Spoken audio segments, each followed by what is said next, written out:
Hey guys, Lee from Overbite Gaming here, and it's a bit hot in England at the moment, so I didn't really want to do a video where I had to sit underneath studio lighting, so I figured, well, I'll do a talkie one. So I was sat at work thinking, okay, I've got to do a talkie one, I need a subject to do a talkie one on.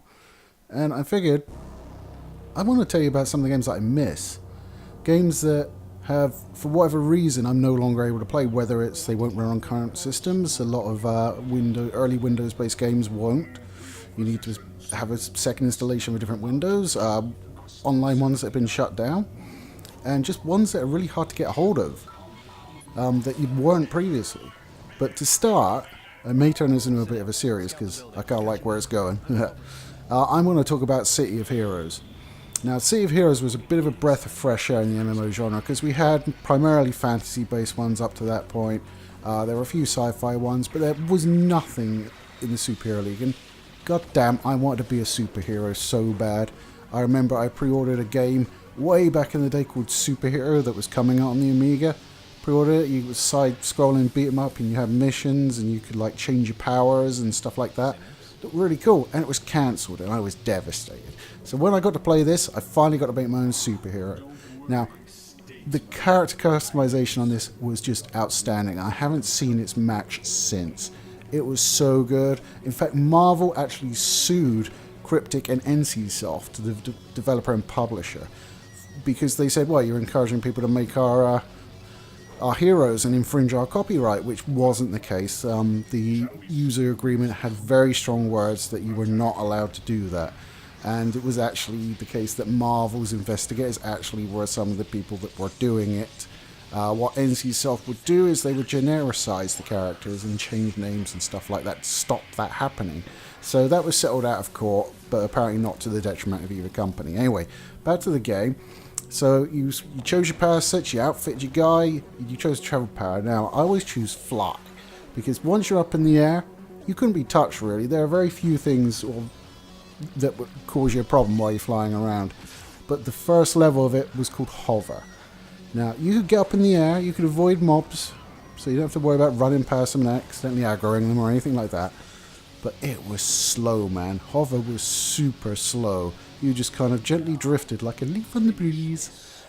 And it took forever to get anywhere. You could get there safely, you just needed bloody patience. Now, once you got the next level and you got fly, you could actually pretty well get around that map, no problem. But my main guy who was rocking, he was this super strong, brawling type of character who had earth-based powers. So he could like armor himself with rock, and like the later levels you could actually become this giant stone man. But the coolest part about it was he had this ability called root. So he basically rooted into the earth and his feet became these massive sort of bits of stone and you moved incredibly slowly.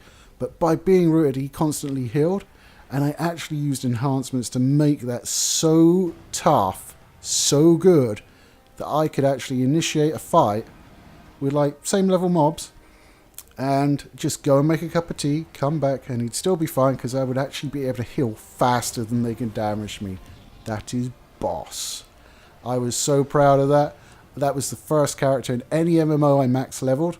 And during the invasion event, where these aliens called the Ricti came down, you could grind and earn what was called Vanguard gear. Vanguard were like the organization fighting against the invasion. And I ground the hell out of that. I got a full suit of Vanguard armor. He looked fucking sweet. So basically, City of Heroes went free to play, which was fine. They did it really well as well, because what would happen is if you bought the game, you were considered a returning player. And anything you had when you bought the game, so if you had 12 characters, they stayed there. It's not like they went, oh, well, you can only use 2 because we've got 2 slots on the free ones. They were just like, okay, you've paid your money, made your choice. We're not going to penalise you for having bought the game, which was amazing. And then you had free players, which I said had access to most stuff. A lot of the cosmetic stuff you didn't have access to. Not all of the power sets. And some signature missions you couldn't do either, as I recall. And then you had subscribers who were like the premium members and just basically got everything, including a monthly stipend of money for the in-shop game, like many games do today. But that returning player thing, that's a sweet idea. I wish more games did that today. That's amazing. But they just want their cake and eat it today, don't they? They want you to buy the game, and then they want to get you in the freemium model. And it's like, if you want to be a subscriber, be a subscriber. Yeah, there you go. Yes, lots of extra money going out nowadays. And anyway, so it was released in this country in February 2005.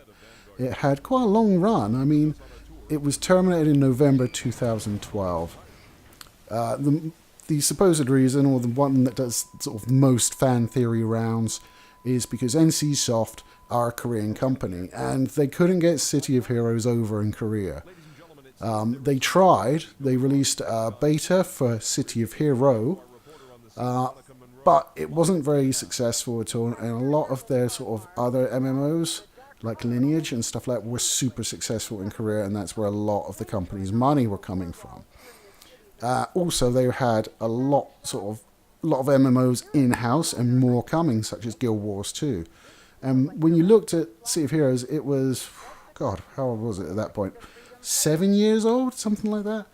So, the graphics hadn't ever been upgraded, so it was a great game. It just didn't look as fresh and new. And when you put it next to something like Guild Wars 2 that was coming up, it was just night and day how good the graphics were.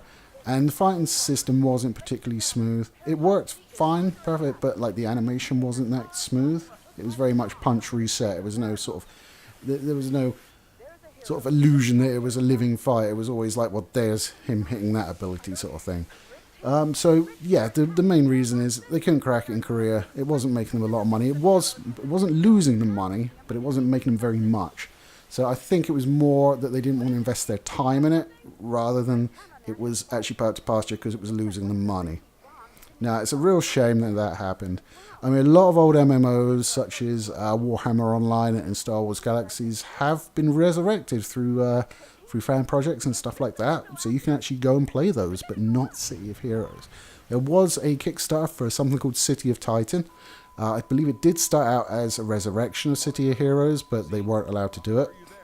So what they had to do was basically a spiritual homage, which would have been fine. But as far as I know, nothing's really come of it, despite raising a fair bit of money on Kickstarter, because the City of Heroes fans, man, they were loyal. They were loyal as fuck.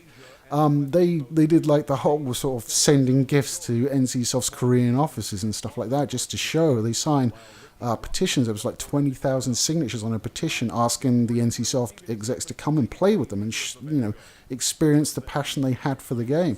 There are so many fans of this game out there, and if you look at what we've got now, we got NCSoft going on to do Champions. I could never get into Champions. I don't know why. I mean, I love Star Trek Online. I don't know if I should, but I do. But that's using the Champions engine, which is why all the interiors in Star Trek Online are stupid huge for some reason, because of that. But no, I can never really get into Champions. I did alright on DC Online, so there's that. But yeah, I don't know. There was just nothing out there that really captured the magic for me of City of Heroes. It was just in DC Online, it was always you were sort of flying from warzone to warzone in the city. Sort of, you had your city, but like it was very clearly delineated. Like you go to this part where all the trouble is, and that. It didn't really feel like a living city. City Heroes did. You had citizens wandering about and going about the place. You had like government offices that you go in and register and stuff like that. Ooh, very Civil War. Maybe we should mention that. But yeah, it's just a game I really remember. It's one I kept going back to as well, and they kept adding so much to it. They brought out City of Villains. I think it wasn't even a year later. So you could, not everybody wants to be a good guy. Some people want to be a bad guy. That's cool. And you got the Rogue Isles, which was their version of, I think it was Liberty City, something like that. No, Paragon City, beg your pardon. So you got that, and then they continued to put out content, everyone, all for free. Well, I suppose at that point you were a subscriber, so it wasn't technically free, but you know what I mean. You don't have to pay any extra on top. And if you had a subscription, it doubled up for City of Villains as well, and they merged the whole thing anyway. And then they brought in an architect, so you could actually make your own missions, which exists in a lot of games today, to be fair. But City of Heroes did it nice and early. And then you had Going Rogue. So you could actually sort of transition. You could become like an anti-hero or a rogue, I think it was called, something like that. I didn't really do it. I was always like, I'm a hero or I'm a villain. I didn't like the shade of grey thing. I was very black and white. But you could like slowly transition your character from a villain to a hero, or just stay in the grey area, and sort of you could reap benefits by going to both cities and accessing a lot of the same content, but from both sides. So that was really cool. And the villains had different power sets as well. And Snare, God bless him, he was always like, I can't play an MMO. The type of person that I am, I will put hundreds of hours into it, as he's proven with Warcraft. But that was the first one he ever played. He came and played that with us. Me and my mate and Snare, we were just like, let's do this. I think it was 4 of us, and we're doing a mission, and Snare is a proper Leroy Jenkins. I don't know if you know this. He is. We're stood at the top of this flight of stairs, and we're like, let's plan this shit. And we're like, okay. And Snare's just like, yep, okay, bye. Runs down the stairs. 2 seconds later, he's running back up the stairs with this whole trove of very powerful mobs behind him, who just basically tank us. TPK, I think is the term there. So, yes, well done, Snare. But it was quite funny in retrospect. So, you're forgiven. And that's my little talk on City of Heroes. I mean, it's been dead now for, Jesus Christ, 6 years? 6 years we've not been able to play this game. And nothing from Titan City.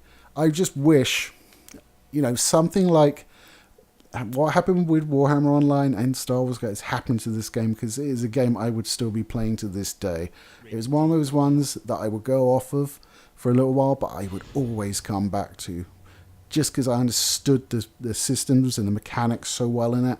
And it was just a lot of fun. I got to be a hero and glowing eyes and shit like that. It was cool. You could match everything as well. So yeah, glowing eyes, you can match that. You can change the colour of it. You could have different effects on it. It was so good. I really want to play it, but I can't because it's dead. Anyway, guys, that's the video for today. I hope you enjoyed it. Something a little bit different, but something I'm very passionate about. So I might spin this out into a bit of a series. So it's going to need a name. So like the 7 of you that watch this, give me some suggestions for names down below of the series. I mean, games that I missed, it's just so wanky. I can't do that. So think of a good name for me, will you? Anyway, guys, take it easy. I'll see you later.